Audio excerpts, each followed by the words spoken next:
Well, I was the oldest of 4 girls, and fortunately I was raised by a man who led all of us to believe that we were all very, very capable of being whatever we wanted to be and that we could pursue whatever we wanted to pursue. I didn't start out saying I want to be a vice president of a university. Everything has happened accidentally, and I think it comes from coming to work, doing my job, doing it well, being passionate, looking out for others, being a participatory leader where people have said, hey, okay, here's another opportunity, would you consider applying for it? But I think those mentors, those role models who believed in me gave me the confidence to actually pursue the next level of leadership. I never saw it as, oh, I'm a woman that's trying to break any barriers. I just felt like, okay, well, what is it that I want to do? And even playing sports, I played under a very tough coach who pushed us very hard, and it was always about doing the extra things in the off season or away from the actual glitz and glitter of a game. And I think that those are things that I brought into my work life, that you would do the things that were a little bit extra, and I think that helped formulate kind of my work ethic at a young age. I do believe that leadership is universal, whether you're male or female, and I've never really prided myself in saying I'm unique because I'm a woman in leadership.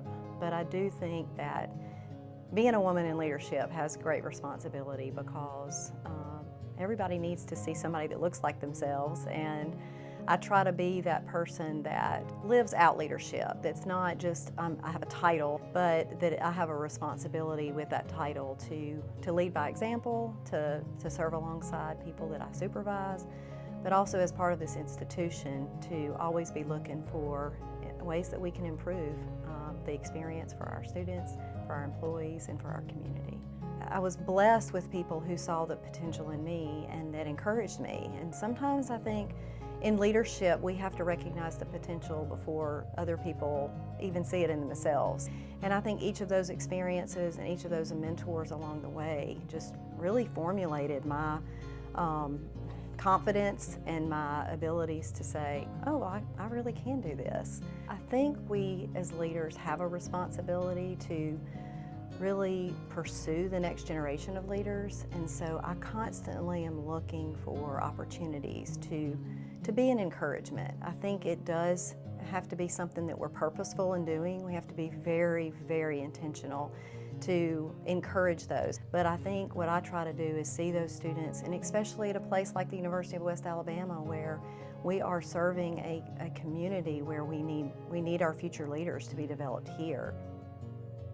I do think it's important to note that being a woman in leadership is hard. And I think sometimes even in the midst of being busy and being in leadership, I don't even stop to take time to appreciate the sacrifices that are made. And it is a very non-traditional path in a lot of ways. And if I can be completely transparent, it is something that it doesn't come without guilt and fear, and there's sometimes a lack of confidence. I have mom guilt because of the things that my children may have missed out on with me not being at home.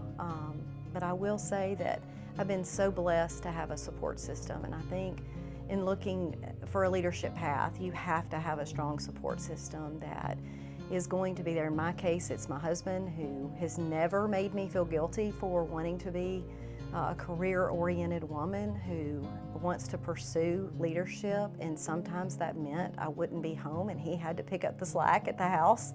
We always treated our relationship like a partnership because we both love our jobs and we love being career people, but to say that it goes completely without a hitch would be false.